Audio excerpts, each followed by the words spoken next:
Okay.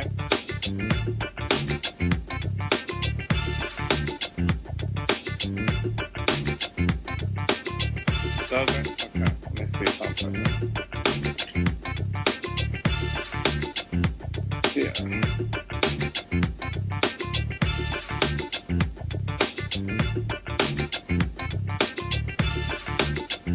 Okay. How's that?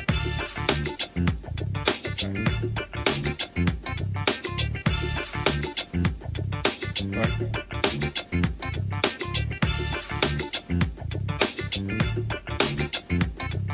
How's that? I'm good.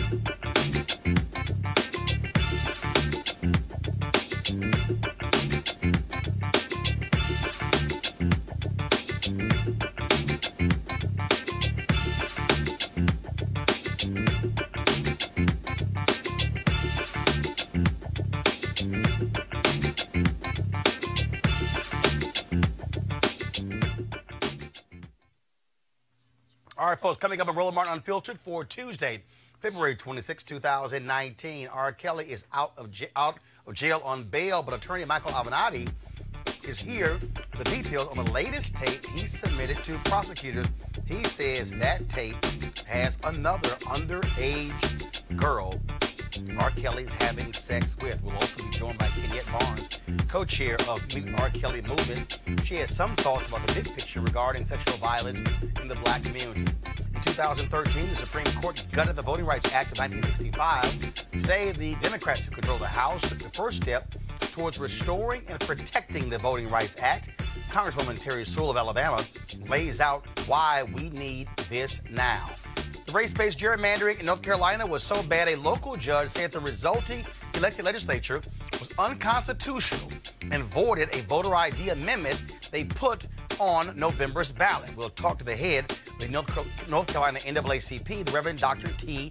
Anthony Spearman. Senate Majority Leader Mitch McConnell finally speaks up about election fraud in North Carolina's 9th Congressional District, except he calls it voter fraud. But then he also forgot it was his own party who was behind it. Yes, I guess we're going to take little old Mitch to school to explain to him the difference.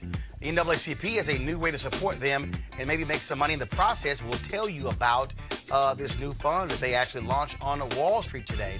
And I was on Fox Business News today with Charles Payne debating a conservative, DeRoy Murdoch, about reparations. Poor DeRoy. You might want to actually read a history book to understand American history and black history. It's time to bring the funk on Roland Martin Unfiltered. Let's go. He's got it. Whatever the biz, he's on it. Whatever it is, he's got the scoop. I don't know. The find. And when it breaks, he's right on time and it's rolling. Best believe he's knowing. Putting it down from sports to news to politics. With entertainment just for kicks, he's rolling. It's on go, y'all. It's Roland Martin, yeah. Rolling with Roland now. He's funk, he's fresh, he's real, the best, you know he's Roland Martin now.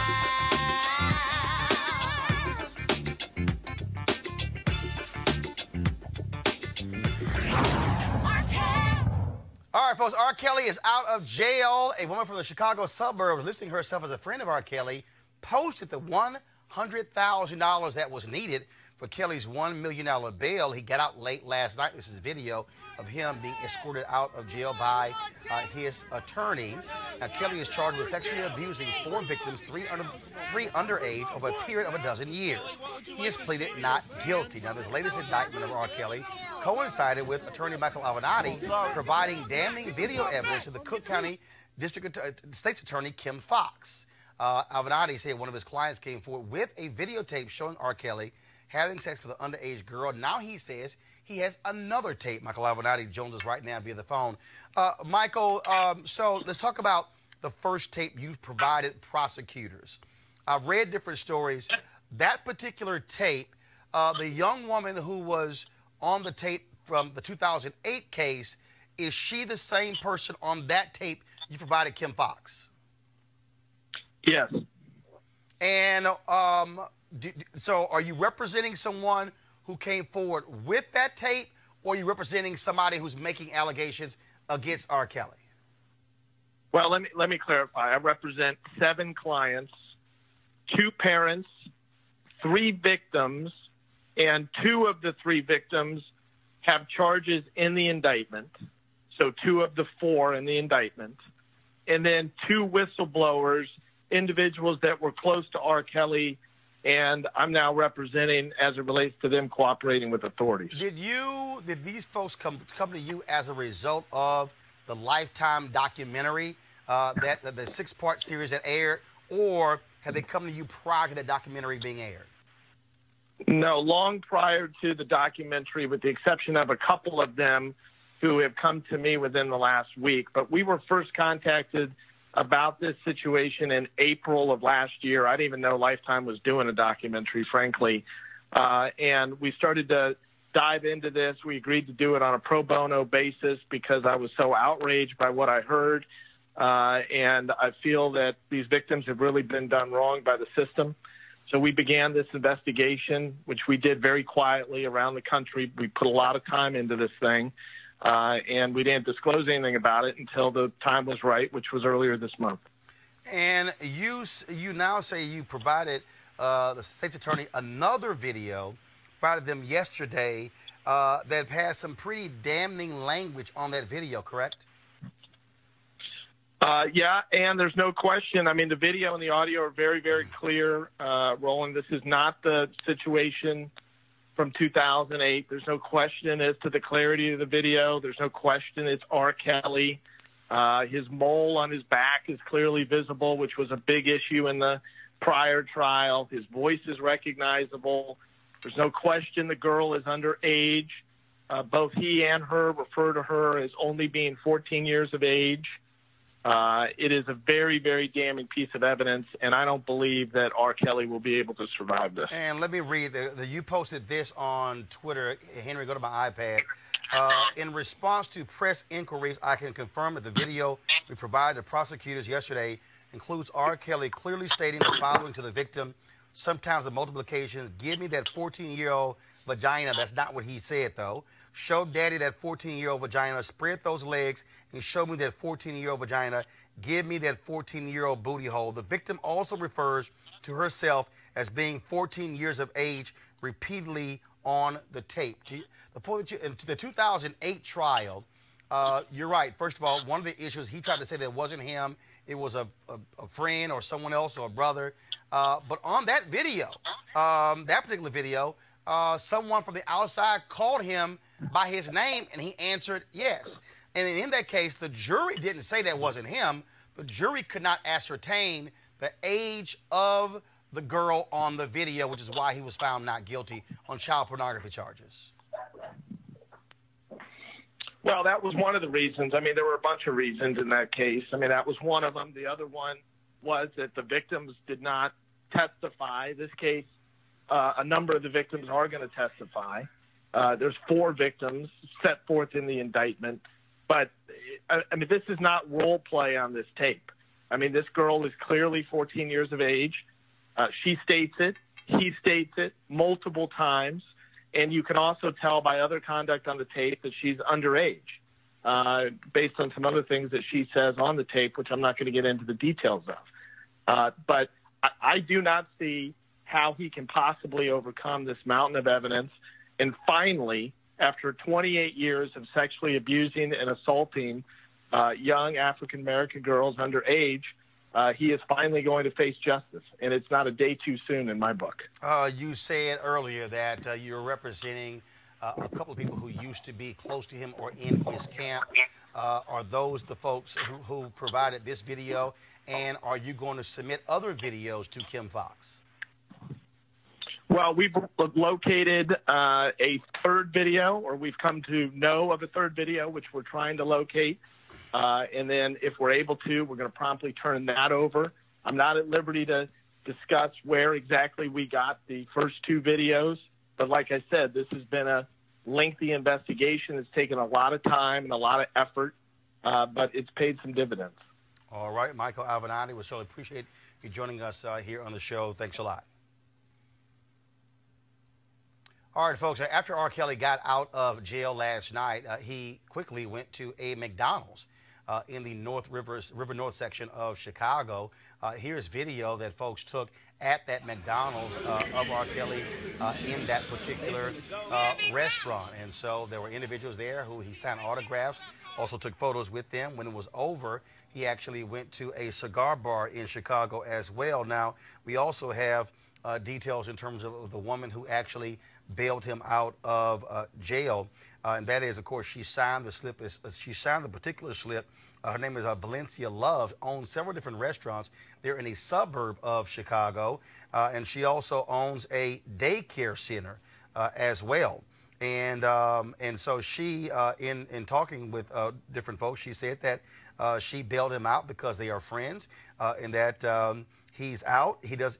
She said that he has a right to be innocent until proven guilty. And when I was sitting here watching, I was on social media earlier, and I was looking at the video at the McDonald's, also looking at, of course, talking about the woman who bailed him out. I saw these tweets from Kenyette Tisha Barnes, who, of course, is one of the co-founders of the Mute R. Kelly movement. And she said, R. Kelly going to McDonald's doesn't surprise me. People bailing him out of jail doesn't surprise me. People playing his music and dancing on the hood of cars at the McDonald's doesn't surprise me. We have a pathological apathy regarding sexual violence in the black community. She joins us right now. Kenyette, glad to have you back on Roland Martin Unfiltered. It's great to be back. How are you? Doing good, doing good. So, first of all, I got to get your reaction. I've already seen some people reacting. They said that there's no way in the world they would be having their child at a daycare of where somebody who owned it bailed out R. Kelly. And the others said they're shocked that a woman came forward, a 47-year-old woman came forward to bail out R. Kelly. Your thoughts? I have so many that are swirling around in my head, but I agree with those who believe that Miss Love's the audacity to own a daycare center and to then subsequently bail out a sexual predator is reprehensible. I mean, the cognitive dissonance must be giving her whiplash. So I do agree with those individuals, definitely. It's inappropriate. And when you talk about the folks, the reaction to R. Kelly going to the McDonald's, there were some people who went in, got autographs. There were people who were cheering him on, saying, "We love you, R. Kelly," playing his music there. Did not sit too well with you.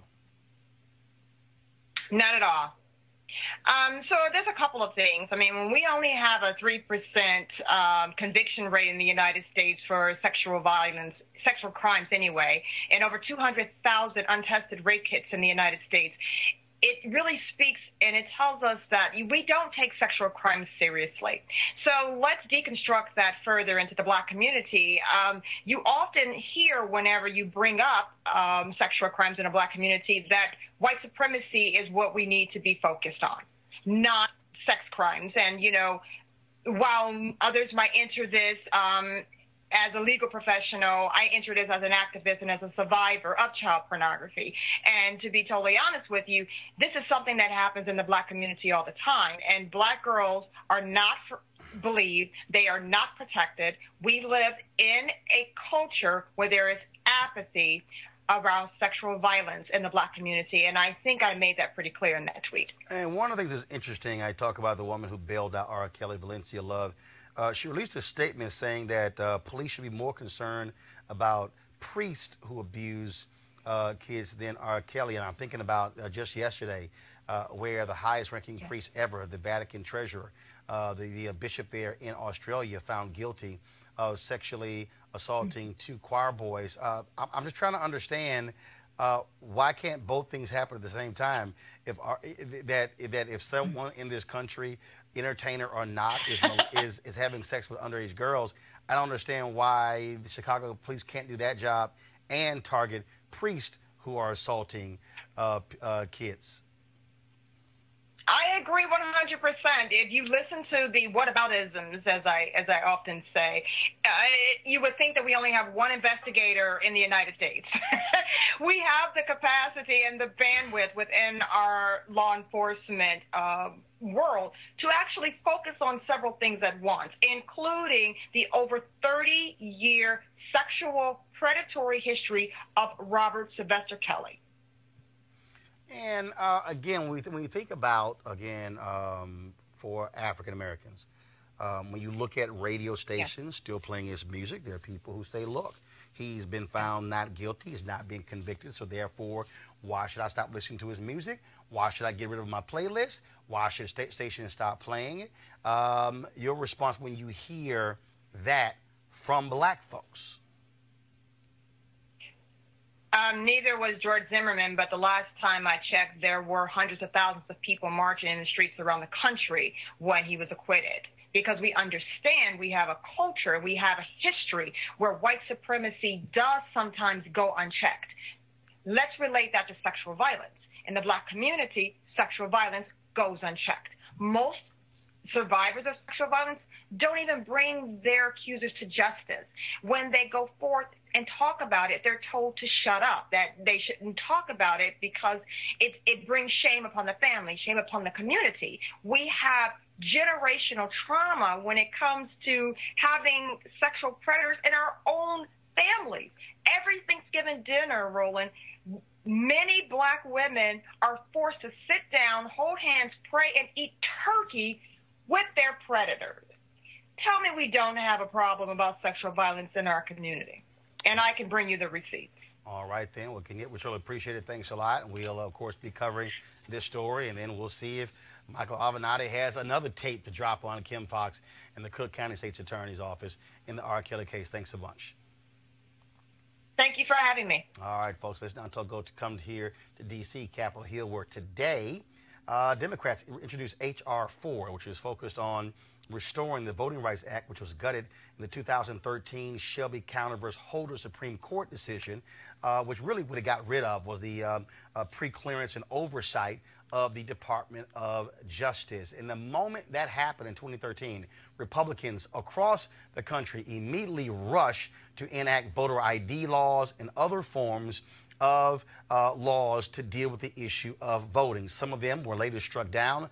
Others did move forward. When you think about the 2016 election, Reverend Dr. William J. Barber often says that voter suppression was one of the issues that largely ignored that had an impact on Donald Trump actually winning by 77,000 votes in 3 states. But Wisconsin alone, many believe that voter ID there impacted some 200,000 people, not just African Americans, but elderly, white voters as young voters as well. And so today, the Democrats met on Capitol Hill to announce the introduction of H.R. 4.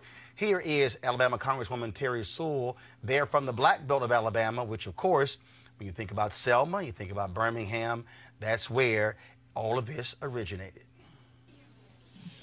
So to close out, I want to again thank those who are the steady drumbeat for voting rights in America, our amazing voting rights advocates. These groups have really been the drumbeat for so many of us. I know that we all want to take a picture with John Lewis, so I'm going to close this out by just simply saying Shelby decision really issued a challenge to Congress, the Supreme Court did, for us to come up with a Section 4 that was modern day, a modern day formula. And our efforts are now to show that without Shelby, it's been pretty easy to see what state legislatures have been doing across this country without the protection, the full protections of the Voting Rights Act. They have been suppressing the right to vote in the name of fraud, voter fraud, in the name of not having enough resources. They're closing down polling locations. In the name of ostensibly making it fundamentally easier to vote, they are indeed making it harder to vote. So we stand together today, and we introduce, along with 200 plus members of the House today, the Voting Rights Advancement Act. I am very proud and want to acknowledge my great staff who came up with these great buttons and all the wonderful work that we're all doing, but this is just a drumbeat. This legislation, in order to become law, must pass the Senate, the House, the Senate, and be signed by a president. And currently, we have an environment that's hostile to doing what we can do to make it easier for people to vote. We have to acknowledge that too many states have gone unchecked. That's why we have court decisions like that in North Carolina that said that they had crafted a law, a state law, with precision, surgical precision, that was done to exclude African Americans. And in the state of Texas, they're still battling. So I think it's so important that we all acknowledge that there is a problem and that we're here to fix it. We believe that the Voting Rights Advancement Act is that fresh start. It's a 25-year look back, not to the days of 1960, not to the days of the 40s, but 1994 going forward. And we're going to look to see those states that have been egregious actors. I want to thank all of those who have participated in today's presser, and onward and upward. We're on our way to Selma this weekend, and we look forward to continuing to press for the voices of the excluded, because after all, that's what Restore the Vote stands for. We're restoring the vote, the voices of the excluded. Thank you all. And of course, you heard there Congresswoman Terry Sewell mention going to Selma this weekend is the anniversary of Bloody Sunday there in Selma. I'll be there this weekend as well, hosting and moderating several events. One of the folks who was there in 1965, of course, was Congressman John Lewis at the time. He was a young man leading with the Student Nonviolent Coordinating Committee. He also spoke at today's news conference. Here we go to my iPad. Here's what Congressman John Lewis had to say.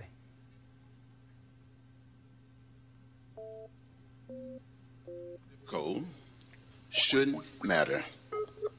The action of government affects every American, so every citizen should have an equal voice. And when that happens, politicians have to recognize the dignity and the worth of every human being. We all count. It doesn't matter whether you're black or white, Latino, Asian American, or Native American. We're one people, we're one family. We all live in the same house, the American house. And there are forces in America today trying to take us back to another time and to another period. We've come too far and made too much progress to go back. Let's bring in our panelist, Chris Metzler. He joins us via Skype, of course, a conservative strategist and author of Divided We Stand, The Search for America's Soul. We have in studio Monique Presley, legal analyst and crisis manager. Next to her, of course, is Malik Abdul, Republican political consultant. And joining us, first time, Dr. Niambi Carter, assistant professor in the Howard University Department of Political Science. We'll be sure not try not to haze you here on the show. So let's start here. In fact, I'm going to start with two black Republicans first, Chris, and I'm going to start with Malik. So, Chris, to me, this is if we go back after the Shelby Holder decision, you had Congressman Sensenbrenner of Wisconsin who introduced a bill to restore the VRA. Republicans pretty much ignored it. Only about a dozen or so signed on as co-sponsors. In the next session, the number was even lower. But the reality is it's been Republicans who have, after this decision, who rush to pass lots of what have been described as onerous voter suppression laws. Why won't the GOP stand with Democrats when it comes to this to protect the sanctity and the right to vote? Well, so let me give you the argument, and then I'll give you my analysis of that argument. The argument essentially is that the issue of voting is something that should be decided by the state. Now, that's the argument. Does that argument hold water? I don't think so. I think that, in fact, we really have to look at having Republicans endorse this move to reenact the Voting Rights Act. And look, I keep making the point, Malik, Republicans they rush to pass these laws, and as long as Republicans keep standing in the way of folks voting, black folks are not even going to remotely consider voting for them. Well, that's one of the reasons. I've been on record saying that, of course, I support efforts to restore any rights. I don't support voter suppression. I think one of the things that we can take from this, if we listen to the representative, we listen to Representative Sewell, she said something that was really true when she mentioned that I think it was the court said that Congress needs to come up with something, that Congress needs to act. And in 6 years they haven't. Well, no, I'm not. Republicans made no effort to deal with it. I'm not arguing that Congress hasn't acted. I'm actually referring to what Congresswoman Sewell is talking about when she says that Congress has to act. Now, what that looks like at the end, I don't know. I haven't looked at all the details of the proposal that the Democrats are putting forward, but I support any efforts to, whether it's restore voting rights or, make any sort of adjustments to people being able to vote or, any side of suppression efforts. I don't agree with it. I do wish that the Republican Party, unfortunately, this is one of those issues that has become purely political when it should not be. When we're talking about rights, when we're talking about whether it's the voting rights or LGBT rights or any of those things, when we're talking about that, it shouldn't be political. But unfortunately, we live in a time where those things. So if you're the left, you're supposed to think this. If you're on the right, you're supposed to think that. Dr. Carter, bottom line is this here: Republicans are not going to support this, and you already have Senator Mitch McConnell, who is standing on the floor of the United States Senate, opining about election fraud and saying, oh, the reason this thing happened in North Carolina is because Democrats wouldn't back voter ID. I'm going to play this video later. But he wouldn't say jack that it was actually a Republican, Mark Harris, who actually was the one involved in election fraud. And he ignored the advice of his own son, a U.S. attorney, saying, don't do it. Yeah, I mean, I think we had Mitch McConnell a month ago call H.R. 1, which was an attempt to address some of these issues about modernizing how we do registration, et cetera, as a power grab, right? The idea that turning Election Day into a national holiday, a paid holiday, so that it would make people's access to the ballot easier, he called that a power grab for Democrats. So I think Mitch McConnell has made it very clear, Senate Majority Leader, he has no interest in helping people secure the right to vote. And I believe, and I don't think there's any dispute here, at least, that having the access to the vote and being able to express that freely and with as little interference as possible is an ideal that shouldn't be partisan, right? But people are here playing politics, and you said something very critical, which is North Carolina was an example of election fraud, not voter fraud, which has been kind of this clarion call for Republicans to enact all these draconian measures. But really, voter fraud is a very, very small thing that doesn't happen. Election fraud, as we see, is very robust and is here. And this is the first time we've had a federal election have to be redone because of the actions of a person who wanted to win. Well, Monique, no doubt this is going to pass the House. And I doubt very seriously Mitch McConnell is even going to allow this to even be up for a vote in the Senate, because let's just be clear. Republicans, if you look at the strategy of the party is actually to have fewer folks. You look at the people who were on Trump's so-called voter fraud commission, individuals who have long said point blank that, yes, if fewer people vote, it's better for us. Right. So the first thing is, whenever anybody asks me why I would never, ever, ever be a Republican, I always come back to issues like this, because it's not that I can't be fiscally conservative in my thinking. I think that I can. I think the older that we get, we are. Just, you make some money, you think twice about how you want to spend it. It's not as easy to want to give it away in your taxes. So it's a commitment to be a Democrat. But when you look at issues like this, where people kept saying the Supreme Court gutted the VRA, no, that is not what happened. The Supreme Court took a particular portion and said it's outdated. Prove to us why Arizona should still have to ask for approval from Congress before they change their voting rights. Prove to us why Texas should have to do it. Prove to us why Alabama should have to do it, and so on for all of the 13 states. That could have been fixed within 6 months. Elections matter. But they also didn't want to fix it. And in fact, that's what I'm because saying. the moment this decision was made, Republican legislatures across the country, Chris, rushed to implement voter ID laws, rushed to implement a range of other laws. You had Republicans in Maine who actually, the voters in Maine established same-day registration. The Republican legislature in Chris got rid of it, and then the voters came back in the next election, put it back on the ballot, and passed it 65% saying, who the hell told y'all to touch same-day registration? Yeah, well, you know, that's a major part of the issue.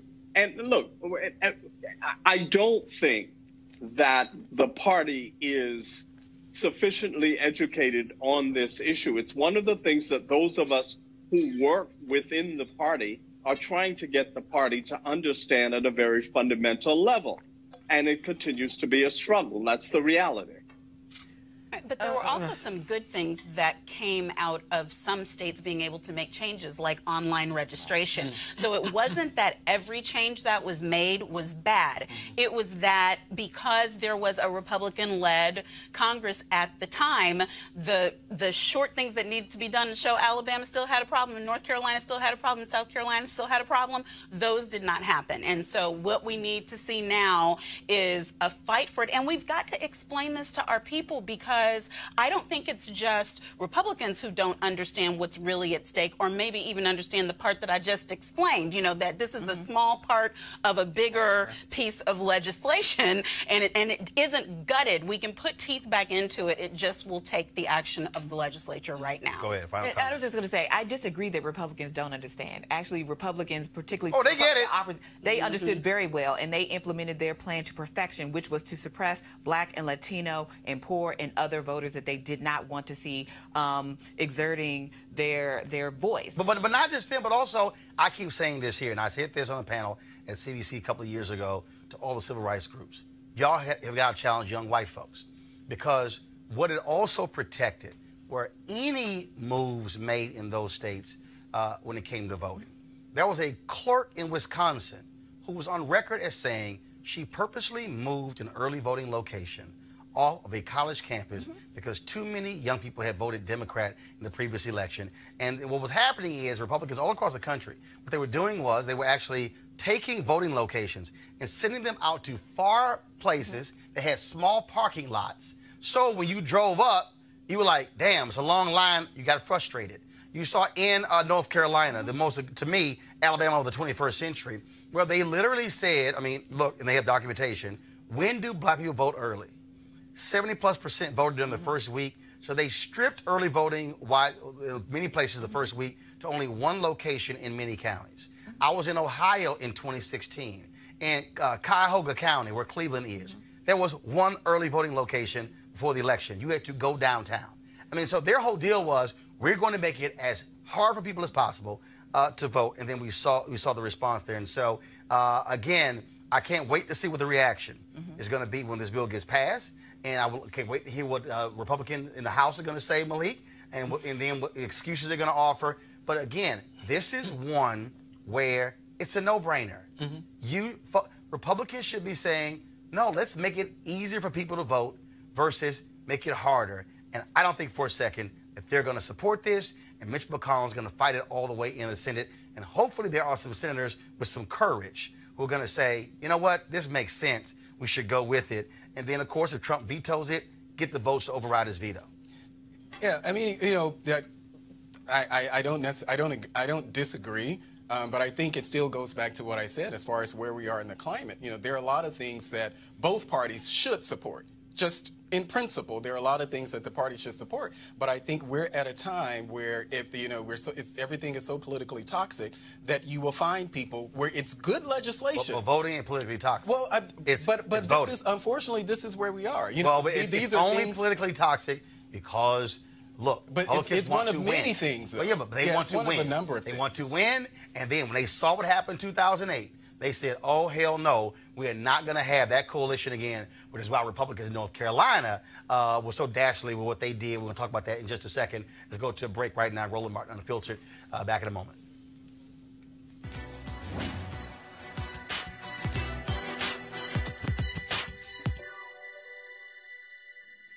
Be loving enough to absorb hate.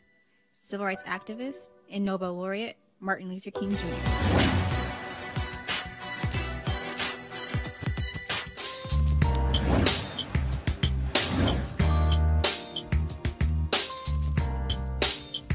folks, HBCU Giving Day School, Johnson C. Smith University, founded in 1867, located in Charlotte, North Carolina. Of course, notable graduates, Earl Manigault, Obie Patterson, Frederick C. Branch, Eva Clayton, Don Pullen, Gary Siplin, and many, many more. To support Johnson Smith, go to jcsu.edu, jcsu.edu.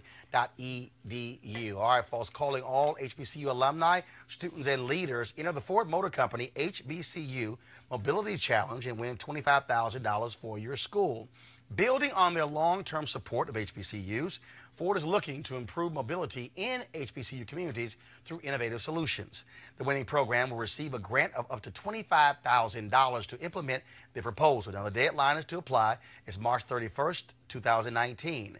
Go to FGB.Life for more information to apply. FGB.Life for more information to apply. And if you're watching, tell your HBCU that if they don't know about this, they need to be doing it. You should be pushing this on social media. Again, folks, 25 grand that could go to one of the HBCU campuses. Ford goes further in our community, and we certainly appreciate them being a partner here on Roland Martin Unfiltered. All right, folks, so you've heard me talk about North Carolina, and I keep saying North Carolina is the Alabama of the 21st century. Well, guess what? We now have what's going on here now, where a judge there has thrown out a couple of laws that the legislature had put forward. You talk about just utterly ridiculous what they did in North Carolina. A state judge ruled that the makeup the state legislature was unconstitutional, okay, due to racial gerrymandering. Now, Wake County Superior Court Judge Brian Collins threw out a voter ID amendment that the legislature had put before voters in 2018. Now, again, let me explain to you. The Republicans in North Carolina rushed to put this on because the numbers didn't lie. They were about to lose their veto-proof majority. That's exactly what happened. Remember, this is the same North Carolina GOP who wanted to change the rules there to take most of the power of the state Supreme Court and move it to a lower court because the Democrats control the state Supreme Court. Democrats now control the state Supreme Court 6-1. Republicans ain't happy. Here's what the judge wrote in this decision. An illegally constituted General Assembly does not represent the people of North Carolina and is therefore not empowered to pass legislation that would amend the state's constitution. Joining us right now is Reverend Dr. T. Anthony Spearman, President of North Carolina NAACP. Reverend Spearman, glad to have you here. You and Democracy North Carolina, Repairs of the Breach, Reverend Barber, y'all have been fighting North Carolina over this. And what people don't understand, y'all have been ground zero for Republican efforts to stop folks from being able to vote and passing these onerous laws. Roland, yes, thank you so much for the opportunity to be on your program this evening. And we are very, very excited here in the state of North Carolina that Judge Collins has come forth with the decision that he's come forth with. We believe that he has demonstrated a courageous willingness to break out of the mold of what I call judicial imprudence, of citing existing improprieties and hamster wheeling them back to legislators to amend. And he set a precedent in place of naming the General Assembly for exactly what they are, and that is illegal and unconstitutional. We have been shouting this since about 2012 at least, and we are so grateful that a judge has stepped forward and has come up with the kind of language that we think is necessary for us to begin beating this voter suppression here in the state of North Carolina. Reverend Spearman, NAACP again has been on the front lines on this very issue, and when you look at why Republicans were doing this, they were afraid that they no longer would have the power to be able to override the veto of a Democratic governor. And so I don't think people outside North Carolina really understand the hell y'all have been going through for the past several years in North Carolina. Yep, 7 years. And I agree that people do not understand. And last night was a case in point. Last night, Governor Cooper made his State of the State address, and afterwards the response that came forth from Phil Berger, who is the head of the Senate there, he just said some things and went off script, actually, referring to this case because they're so afraid of what may happen. As you stated earlier, the Supreme Court is, leans toward the liberal side now, and we're not sure what's going to happen with the appellate court should they take this to appeal. We know we believe that they're probably going to appeal the case, but they're just uncertain at this point and continue to run scared because they know that their day is numbered. What do you want folks to do next? What do you want the folks who are watching, who are listening? What do you want them to do to help you guys to combat what you're dealing with in North Carolina? I want them to continue to watch closely because that, coupled along with what happened in Congressional District 9, as was stated earlier, election fraud is certainly prevalent here in the state of North Carolina, as well as voter fraud is prevalent. And I say that because I also happen to be a person who is a Board of Elections member here in Guilford County and saw firsthand some of the things that are being done at A&T's university. And so these young people are, the suppression of their vote. I just need people to wake up and start looking at things and widening the lens of this voter suppression that's going on in our midst, because that's exactly what's going on. And if we continue to just marginalize it, we're not going to be able to see what needs to be seen. We have to begin to put a broader frame and frame the problem of voter suppression in a wider way. All right, Reverend. So that's what I would say to the people. Just widen the lens of this voter suppression that's going on. All right, Reverend T. Anthony Spearman, President, North Carolina NAACP. We appreciate it. Thanks a lot. Thank you, Roland. Oh, y'all going to love this one. Republicans depend on voter suppression to keep winning elections. So check this out, okay? So in North Carolina, the North Carolina 9th Congressional District, they do not have a member of Congress as we speak. Why? Because they, of course, had this contested election, which we now know after a series of hearings, they have ordered a new election. Mark Harris, who was the Republican who was running, this dude was so foul that he happily employed a person who was actually grabbing the ballots and they were throwing them out. Now, here's what's unbelievable. You had more Democrats who requested absentee ballots. Yet when the results were counted, Republicans were winning absentee ballots like 70-30. Huh? Now we know what this guy was pretty much doing was filling some of the ballots out, tossing them out. And isn't this the party that always talks about throwing folks in jail for voter fraud? You got a black woman in Texas who was sent to jail in a Republican county, Tarrant County, for 5 years, violating probation because she voted. Here is a guy who wanted to represent them in Congress who now says he's not going to run in the new election for health reasons. I got to go to my panel here before I play this soundbite. Malik, what the hell's wrong with your party in North Carolina 9th District? Well, I can't make excuses for anything that, you just talked about. Should Mark Harris be prosecuted? If it's a prosecutable crime, then absolutely. Chris Metzler, should Mark Harris be prosecuted for what he has done in that district? I mean, his own son, a U.S. attorney, testified he told his dad not to hire this dude, and his dad ignored him. I'm going to go back to a chant from the last election, lock him up. Simple as that. Doc, I mean, this is, when you look at this, the hearings were amazing, and Republicans were making excuses. North Carolina GOP was first saying, no, certify the election. They're like, no, let's actually have a hearing. And it was all this drama. Then when they actually had it, you had undeniable election fraud. I mean, I lived in North Carolina for a long time, so this is the same North Carolina it's always been. And so I think what we saw was, a situation that was just so foul that Republicans couldn't say. Even they were like, yeah, damn. This is too bad. And this is something that he should actually go to jail for. I mean, he went after a person and hired a person that he knew had done this before. So this kind of ballot harvesting that they were doing, they knew this was happening. And we don't even know how many other elections they were doing this in. Exactly. And so that's the part that I think really concerns all of us, is that this one was so bad that they couldn't look away, but how many others were passable to them? Because there are a lot of counties, a lot of districts in North Carolina that are in and around the country that are probably in the very same situation. If I had to have a segment, Monique, called This Motherfucker, it would probably, I probably would use it. To you, I probably would use it for this video right here. Press play, Mitch McConnell. Madam President, anyone who's been attentive to the news these past few days has learned about the complete debacle that unfolded in last November's election for North Carolina's 9th congressional district.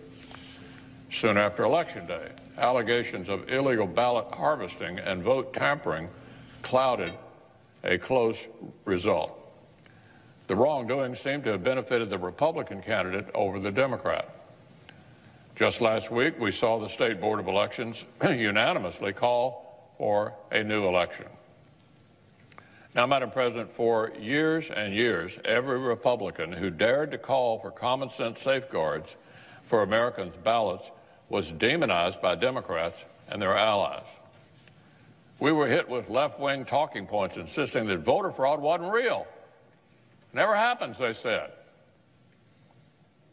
Well, that fraud just didn't happen. That modest efforts to ensure that voters who are who they say they are and are voting in the proper place were really some sinister right-wing plot to prevent people from voting.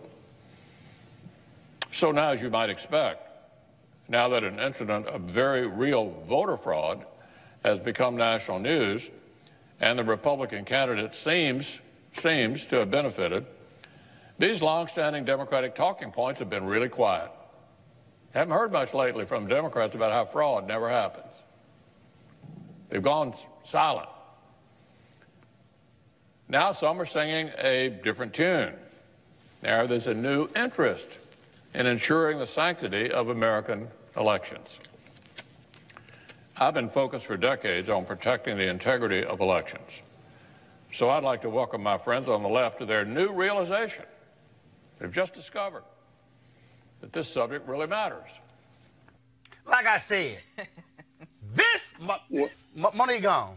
No, it makes me so. Hold on, Chris. Monique, go ahead. It truly makes me furious to the point that I could cry, because I have watched this man ruthlessly grab power ever since he ascended to this position, and it is done in an amoral manner. And to be able to stand there and first call it voter fraud when he knows the difference between voter fraud and election fraud, and then two, to say that it's the Republicans who have cared about the sanctity of elections while they refuse to update the VRA so that we could have protected voting rights. It's beyond anything that you could fathom from somebody who has an obligation to serve the people of the United States. And Chris, he's disgraceful. Chris, you want to comment? Go ahead. Yeah. I think maybe somebody invaded his body or something. Did he just say a long time ago? Did he just say that was voter fraud, or did I? Yeah, hear that right? He said it was voter fraud when it actually was election fraud, and he conveniently skipped over that it was the Republican Mark Harris who was doing it.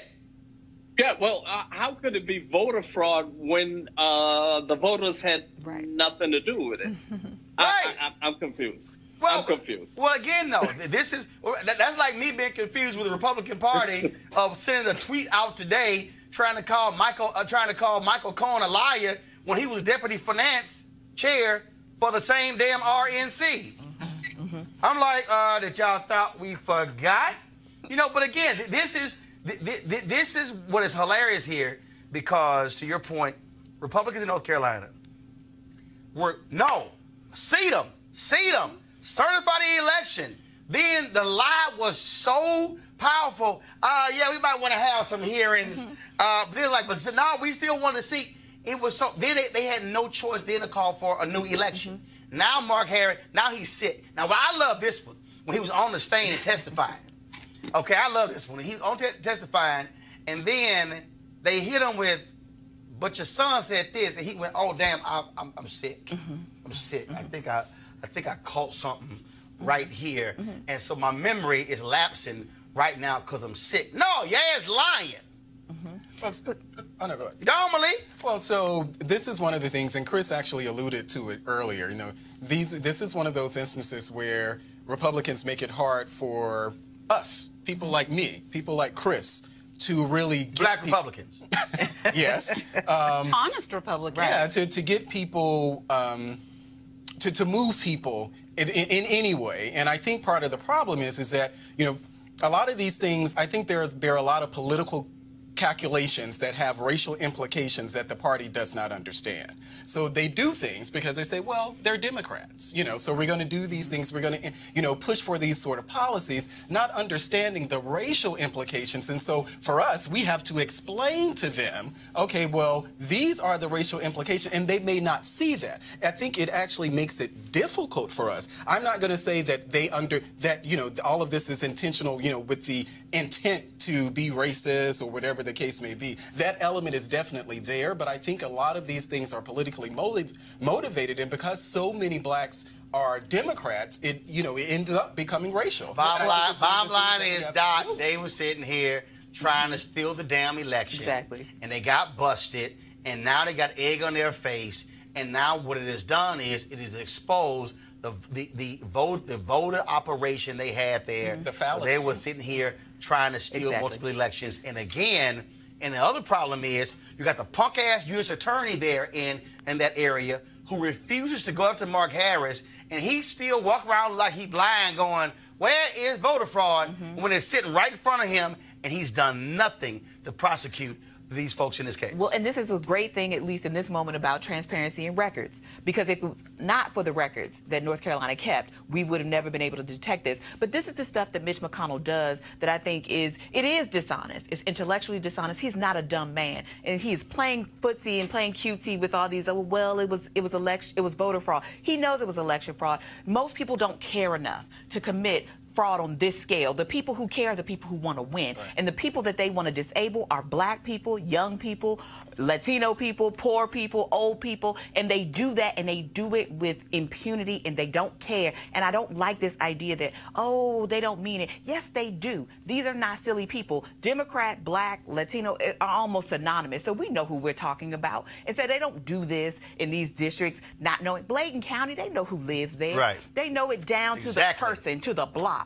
These people have an enormous amount of information that they are marshaling. Now, do they want to be able to hold on to black Republicans and hurt black Democrats at the same time? Yes. The problem is they cut their knees off because there are lots of black folks who would have sympathy with the party, but they cannot have sympathy with racists and people who want to say things like, oh, well, we're not sure, because this is an illiberal, not democratic action that they're taking, but calling it protection of democracy. And it's the exact opposite of that, and it's to cut off any kind of conversation as you were talking about. It is manipulating people so that we can sort of forestall all of the consequences that should come from this, one of them being going to jail, paying fines, and all this other stuff. And it's not just Harris. It's everybody that enabled him. It's those people who signed those ballots. It's those people who didn't turn them in and threw them away. All of that is illegal, and we know it, and they know it. Can I get a witness? All right, y'all. Earlier today, I was on Fox Business. And Charles Payne has his show on Fox Business. And so I got a call, and they said, hey, we're going to talk about Democrats and reparations. I'm going, all right, we can have that conversation. And so DeRoy Murdoch, a brother, he writes for National Review Online. They said that he was going to be opposite with me. Y'all could figure out how this conversation was going to go down. But let's go. Just in case you missed it, press play. Some 2020 Democratic candidates are touting their support for reparations for slavery. Kamala Harris, Elizabeth Warren, and Julian Castro have all gotten on board with the idea. But before we all jump on the bandwagon, let's take a look at what the actual cost could be using those Pickford payouts to black farmers under the Obama administration. Of course, they were discriminated against by the USDA. Each were given $50,000. It was awarded to over 33,000 farmers or their heirs. So if we apply that same model right now to every black American and people of multicultural who say they have black descendants, then we're talking about $2.5 trillion. Joining me now to debate, Fox News contributor DeRoy Murdoch and hashtag Roland Martin, unfiltered host Roland Martin. Roland, let me start with you. I'm kind of surprised that 3 Democratic candidates have jumped on board with this as a central issue already. What do you make of it? Well, first, we make the mistake by trying to automatically jump to the cost as to understanding why you're even having the conversation. When you talk about this year commemorating the 400th anniversary of 21 Africans arriving in Virginia in 1619, you have to look at American history to understand that it goes back to General Sherman and Special Order 15, 40 acres and a mule that was rescinded after Lincoln was killed. There was an effort to distribute land to freed slaves that was never passed by Congress. This nation it has always used the free labor of African Americans to build the country, but has never dealt with the reality of preventing black folks from being a part of the economic system in this country. Those are facts. Roy? Well, here's a fact. Slavery ended 154 years ago. It's been a long, long time since we had slavery in this country. And you have people who've come to this country, let's say the great wave of immigrants who came around in 1890, 1900. I think they're going to be really shocked and disgusted if this thing goes through. And you have people who may have come from Poland or Russia or Ireland, and they suddenly have got to pay money to the progeny of people who have not been enslaved for 150-odd years. And you have people like my family. I'm black, but my family came to the United States in 1962. My parents are from Costa Rica. Do I get a check? We had no role in American slavery. What do you say? This is going to be the most divisive. One second, Roland, I'll let you in, but I do want to ask, what do you say to the folks that say it just wasn't when slavery ended, though? The Jim Crow laws. There you go. And all the things that came after that stopped black people from being able to enter into the U.S. economy like everyone else? I think a lot of what we did to address that involved things like the Great Society, many of these public assistance programs. Most of those were launched right about the same time as the 64 Civil Rights Act, and many of those things were done in a sense of trying to get people sort of in a better state economically. Roland, Charles, are you concerned, Roland, about what DeRoy said, potential pushback from white folks in America saying, hey, I never owned a slave, and I don't know anyone who's ever been a slave. Well, again, though, this is the problem when you have American history. And look, DeRoy actually said it. He doesn't even fully understand American history. The Great Compromise of 1877 ushered in Jim Crow. You had 92 years of Jim Crow. You talked about the Pickford. Actually, it did not end. Allow me, this book, Dr. King, Where Do We Go From Here, Chaos or Community, where he talked about the issue, the practical cost of change for the nation up to this point has been cheap.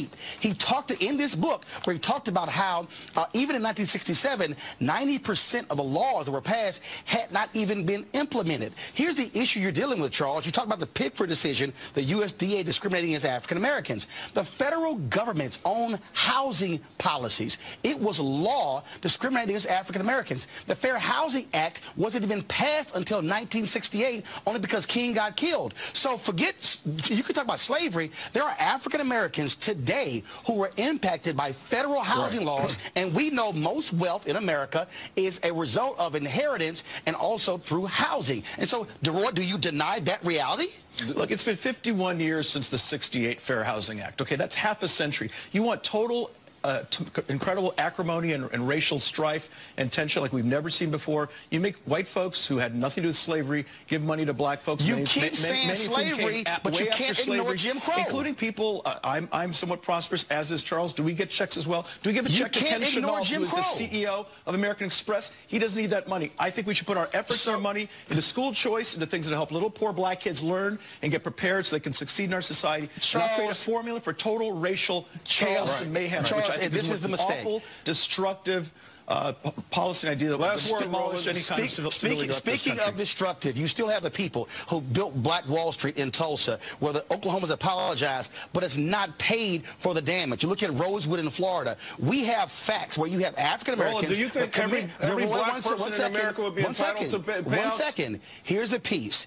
In order for you to before you get to the cost, you need to study what the issue is first to understand that. And unfortunately, America has denied these realities. Do you think every black person in America should get paid? What needs to happen is you, as Castro said, supporting a bill that John Conyers submitted for a number of years. You need to study the issue first before you get to that. You can't deal with D unless you deal with A. Yeah, you're pushing collective guilt. No. I'm pushing history. Social division. Shame on you. I'm pushing history. And you don't know black history. You don't even know American history. I suggest you actually study American history, read American history. I suggest you learn more future of total mayhem, which I do not want to see. Let's leave it there. Disgusting idea. Passion on both sides. Charles, read this book. I'll read it. Dr. DeRoy, King, where do we Roland. go from here? You too, DeRoy. Thank you both very much. We'll be right back. Don't y'all love dumbasses who actually can't read? Monique, I think you want to comment. So the part of the I Have a Dream speech of Dr. King's that nobody really wants to quote. That top part? Yeah. Right. They quote the riffs, right? Because that's all They quote eloquent. the dream part.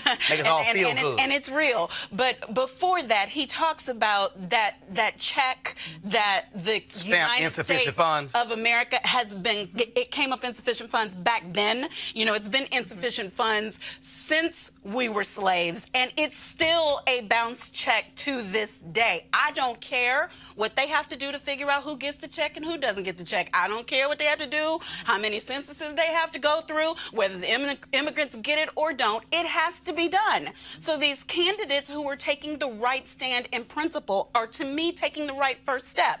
Now, how long it takes for all this to get figured out and how many Republican presidents we can survive and how many Republican legislatures before anything ever happens, I don't know. But this is very, very simple. Indians, Jewish people, how many others were given an opportunity for equality through transfer of property and or money? Chris, it has to be done. Chris, I interviewed, I gave a keynote speech to a group of black construction companies. It was here in D.C. And I met a sister who was from North Carolina. And she's a lawyer. And part of her job, Chris, was to go out and check companies to ensure they weren't front companies. So she was talking to the sons of the largest construction company in North Carolina. She says, how did y'all get y'all start? And Chris, what she said was, the son said, well, our dad was in the Army. And it was the end of World War II. And he said, you know what, I'm going to start a construction company. So they had some surplus equipment in the Army. And he said, hey, y'all mind if I take some of this equipment because, you know, war is over, we don't need it. And they were like, sure. They were white. So he takes his equipment, he goes and starts his construction company. And as we were talking, I said, you can't find me a black soldier who got a shovel. Not equipment, a shovel. So here's this white man who used government benefits, government property, to start his construction company. And so now his sons are second-generation owners of the largest multi-million-dollar construction company in North Carolina because they got government property. And so when you have this conversation, people act as if, that's why I kept going back to, dude, you keep talking about slavery. You can't act like 1900, 1910, 1920, 30, 40, 50, 60, 70 didn't exist. Because the point I was making when you talk about those laws, again, in King's book, he writes in 1967 that 90% of those laws passed were not even implemented in 67. You still had housing discrimination lawsuits that are continuing today. Yeah. And folks act like, well, it's no big deal. Y'all just making lots of noise. Your thoughts? Well, I mean, personally, I'm not a big reparations fan. That's my view. But I think on the issue of reparations, what we really have to do is to educate people, not just on the end of slavery, but also on the effects and the lingering effects that helped move the needle forward. And I think that's a large part of the conversation. And in my experience, that's why a lot of people are simply ignoring it because they're saying, well, slavery's over without consideration of Jim Crow or any of those kinds of things.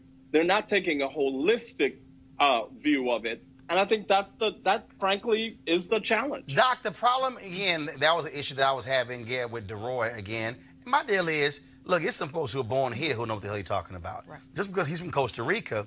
But when Chris talks about effects, and that's the piece that people, again, don't want to deal with. And that is, how did you arrive at this point? The point I'm making about housing is, if y'all want to get into a debate about, well, slavery, that's fine. But for the purpose of the discussion, I'm going to deal with Jim Crow. the reality is my parents were impacted by the inability of their parents from being able to purchase homes wherever they wanted to. We had clear and undeniable federal laws that kept black people from buying homes. White person over here could buy a home here, resell it at a much higher price. Black neighborhoods, a lot of the places they couldn't even own the homes there, and then the resale value was a joke. Black folks were greatly impacted by federal housing laws today. That's Jim Crow. That is what you also have to fix when you talk about, and what's the deal now? What's the black home ownership rate today? Not even 42%. And in our neighborhoods are systematically devalued, and that is in today's dollars. So we don't even have to go to Jim Crow. We can look right now at how insurance industries and the lending industry have bankrupted black communities and undervalued black communities. But I will take issue with one point in this sort of conversation about, well, what about white people and how they feel? I am paying for a war. We are paying for a war we don't agree with, many of us, because we pay taxes. So when we talk about reparations for Japanese in the 1980s, black people paid for that. Native American people, Latino people who didn't intern anybody paid for wars and had black soldiers who served in the wars fighting for freedom, and they could not take advantage of the very same freedom. And reparations is essentially black folks giving America, the government, interest-free loan for the last 400 plus years. It's a debt. And it is a debt. That's different than even paying for a war. It's like money we owe to another country. We don't have a choice to say, oh, we've owed that money since 1925. We'll just decide not to pay it. Of course, we don't pay our bills, but that's how it is. But Chris, we all pay it. Chris, my greatest problem with Chris Messler was Malik. My greatest issue with what Chris Messler was talking about, which is my issue with DeRoy and folks like him, is that they don't even understand American history. They don't even understand the fact that 243 years of slavery, 10 to 12 years of Reconstruction, 92 years of Jim Crow, and then if you use 1970 as the marker, black people have been technically fully free Americans for 49 years. And not only that, the reality is the Fair Housing Act was only passed because it was filibustered for 3 years, and Dr. King had to be assassinated for the House to actually pass it after the filibuster was actually ended in the Senate. But the thing that jumps out at me is that, which the reality, he's talking about, well, how white folks are going to feel. The problem is that there are white people who have no clue about American history, who have no clue about Black Wall Street in Tulsa, no clue about Rosewood. Those are just two that we know primarily because of a book and a movie. The reality is, you can go across the country and you can find Beaumont, Texas, Springfield, Illinois, numerous black neighborhoods that were burned down and gutted and destroyed because of racism, and it was done by cops who stood by government, politicians who stood by government, and none of those places were rebuilt. You can show black people who were run out of the South saying, nigga, we will kill you if you don't leave. Black people who literally left hundreds of acres of land to escape being lynched. That was not, and they were not being protected by cops. That is government. And so when you had, so when white folks, like I had one white dude who sent me an email saying, nigga, let me go ahead and read this here. It was a trip. I need to read this for y'all to understand the reality, what you're dealing with. So he sends me this email, Jonathan Morse. You can pull your dumb nigga shit on CNN, but do yourself a favor and stay off Charles Payne's show. He is too smart for you and makes you look like a stupid fool. That's what I'm talking about. Go ahead, Malik. Yeah. So here, it's hard to even respond to something as offensive as that. Unfortunately, reparations has in many ways become a distraction.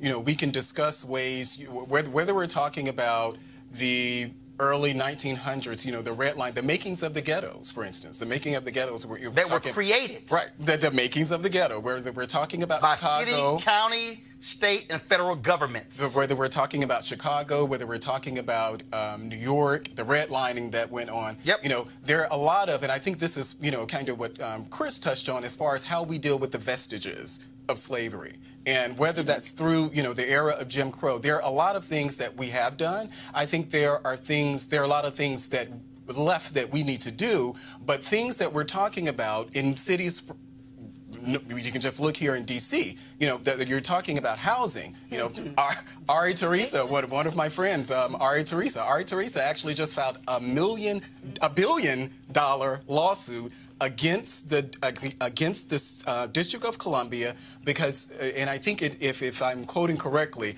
for efforts to purposely displace black people in favor of gentrification. And I'm saying this to say, you know, this has been a bipartisan problem that both sides have ignored. Well, what reparations looks like? This ain't both sides. No. This ain't both sides, okay? Because, see, in this case here, I ain't dealing with sides. No, I'm going to deal with sides. I'm going to deal with white. I'm going to deal with black. Those are the sides. They ain't left, right, Republican, Democrat. Because the reality is white folks benefited, Republican or Democrat. But this is the issue. And look, we're going to have other discussions on this. But let me say this here, and then I'll let each one of you comment on this before we end. And that is, you cannot find in American history 15 consecutive years of sustained black growth. 204, August 1619, first 21 Africans arriving. So you go from there to Emancipation Proclamation, 243 years. And when you look at 10 to 12 years of Reconstruction, 5 years into Reconstruction, white folks like, all right, y'all, we good. All right, look, we done enough for y'all. 13th, 14th, 15th Amendment, 1860 Civil Rights Act. What the hell more do y'all want? Okay. So then you go to 1876, the Great Compromise of 1877, gets into effect. Jim Crow, now 92 years. Emmett Till gets killed August 28, 1955. Montgomery starts December 1st, 1955. Let's say it goes through the Fair Housing Act. It's 13 years. It's 13 years, okay? But the reality is that still wasn't economic growth for black people. That was fighting for rights. Then, of course, you have Hatcher, elected mayor in Gary, Indiana, Stokes in Cleveland, Maynard Jackson, elected mayor of Atlanta, Coleman Young in Detroit, Mayor Marion Barry in D.C., these black mayors elected. So let's say, okay, fine, that's 70, say late 68, 80, what happens? Okay, growth for black folks in business, 0.0012% of the contracts in Atlanta when Maynard gets elected at 12 cents for every $100. That's 12 years. 1980, Ronald Reagan. In affirmative action programs, Supreme Court rulings, okay, about 10, 12 years. But then when you go through Reagan, let's say you get to Clinton, okay, fine, you get to Clinton, okay, America goes up, highest point of black home ownership ever is there, and all of a sudden, Bush becomes president, thing collapses by 2007. We lost 53% of all black wealth. Now you're still trying to build. So the reality is, black people, for 400 years, went here, then here. Went here, then here. Then went here, then here. We didn't go here and come down to here. No, we literally went here and dropped all the way down here. So you have not had sustained economic. So we've literally had to restart every single effort, which is why if you look at black wealth right now, you see why it's $5,000 or whatever. Average white is $110,000. And Chris, that's what white folks who have no understanding of American history don't realize. Well, and that's exactly it. The conversation has to be exactly what I said about effects. It also has to be about state actor and state action, particularly in the creation or inaction of ghettos. Or, well, yeah, inaction. But I'm talking specifically about the creation of ghettos from a housing standpoint. There were state actors involved in creating those. So we've got to look at all of those things and explain that and it's not just white folk. I think it's a lot of folks, including black folks, who don't really understand that. Monique? Yeah. Right, so the thread that you can see is from not being able to own property to creation of not just ghettos, but being property and not being able to own property. But that's what I was going to say, larger rental communities because of an inability to own. It's not just in the poorer areas where you're dependent on government housing, because that's what people say. They want to turn it into a personal accountability kind of issue. No. Because of the lack of ability to own the home, you're renting, and then comes gentrification. And the rents were higher than the white folks who moved out. You get the rent higher, but then the rental properties and the ghettos convert to ownership property, right? Right? We don't get and part of then we cannot stay on our own land. So if they're trying to figure out when the harm stopped, the harm has not stopped yet. And so it's just a question of how you quantify the worth of that harm. And just to mention, D.C. has I think it was 2017 at that point, D.C. had the largest income disparity in the nation.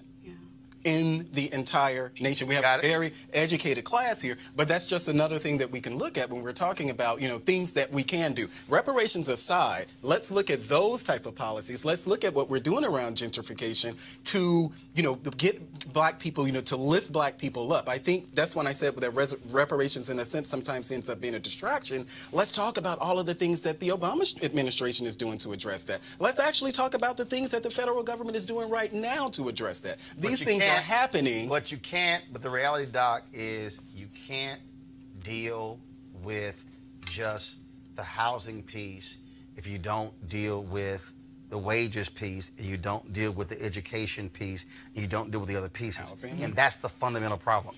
America wants to have, that's why when you heard DeRoy talk about the anti-poverty programs, what he did not want to confront is the reality that the anti-poverty programs were actually working. Read the book Nixon Land. They were working, but it was middle-class white folks who got mad saying, why is my money going to these damn black people, when the reality is a lot of the money was going to broke-ass white people, and the broke-ass white people would understand that if you even go back to the 1800s after the Civil War, broke white people's quality of life increased because of what freed slaves were doing. Go listen to Dr. King's speech he gave in Montgomery after the Selma to Montgomery March, where he talked about the advances that were happening between poor white people and black people. And it was rich white folks who said, oh, hell no, we can't have broke white people and freed slaves getting together. And so they utilized the media to create the wedge of Jim Crow, which has still lasted today, because you got broke white people who think, look, I might be broke as hell,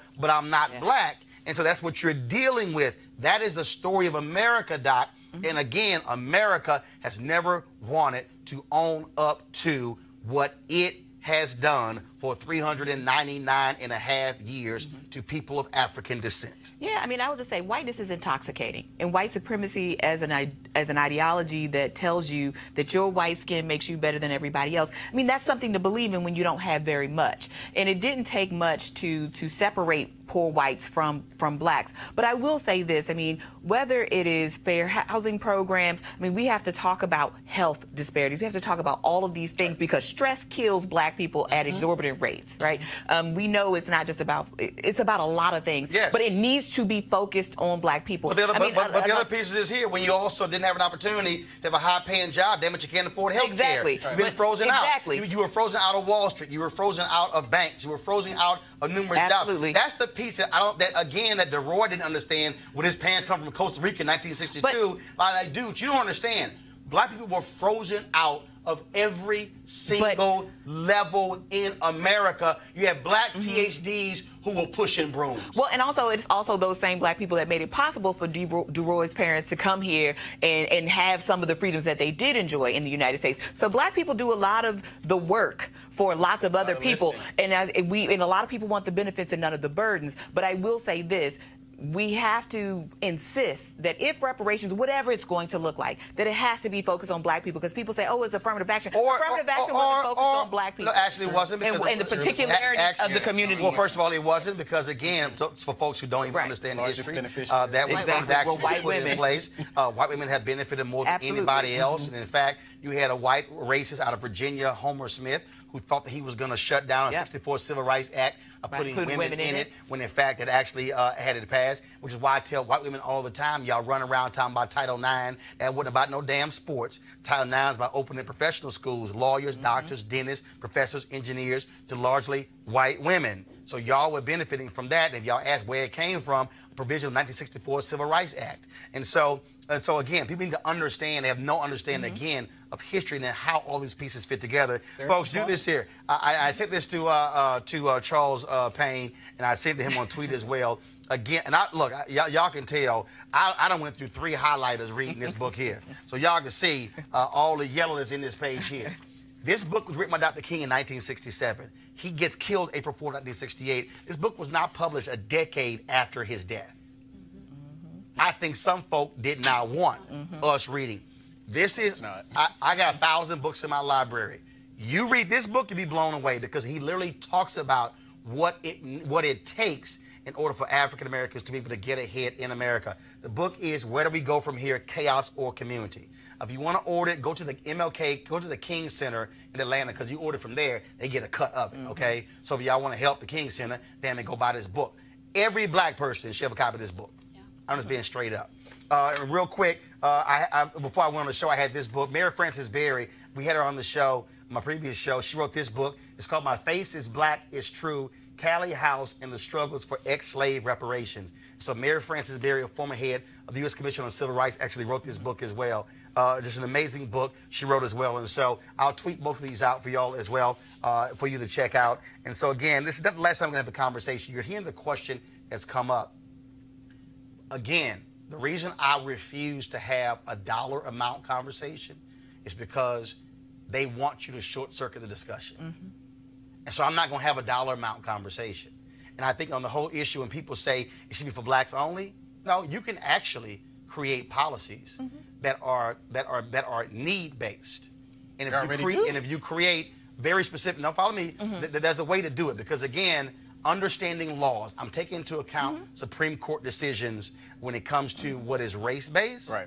I also understand that when you create need-based, damn it, you're still talking about us in some cases. It's just understanding how this game is played. Y'all should look up the the Clyburn Amendment, where Congressman Clyburn says that any federal bill passed, 10% of the money goes to counties where 20% or more of the people have lived below the poverty line for at least 30 years. And Chris and Malik. And that's across the board. But here's the piece. 2/3 of those counties are in Republican districts. But Republicans don't want to deal with that because they don't want to deal with broke-ass white people. I'm just saying. Chris Metzler, I appreciate it. Thank you so very much. Y'all, Chris's new book, we're going to talk about it later. It's called Divided We Stand, The Search for America's Soul. So we're going to do a one-on-one interview with you later about that. Monique, Malik, and Doc, appreciate it. Thank you so very much. Glad to have you here. Dr. Niamey Carter, she, first of all, Howard University, assistant professor in the Department of Political Science. Y'all come down.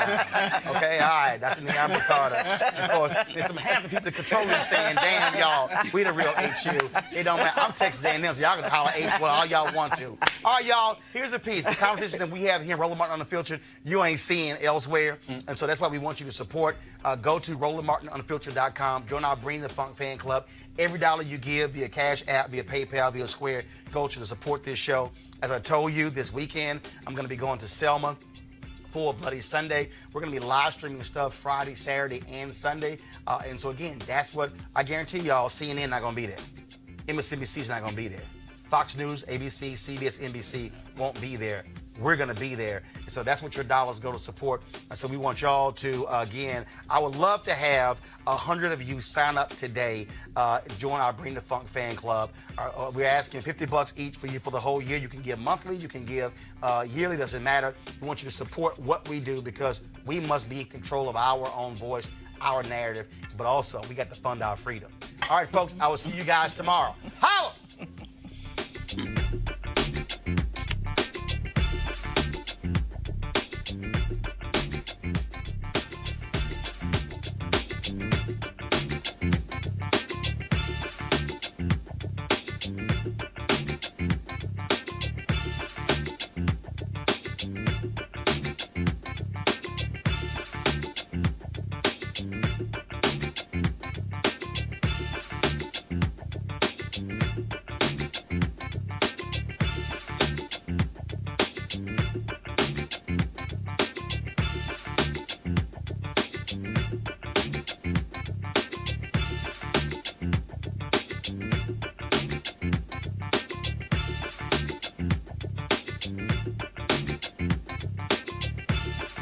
You want to check out Roland Martin Unfiltered?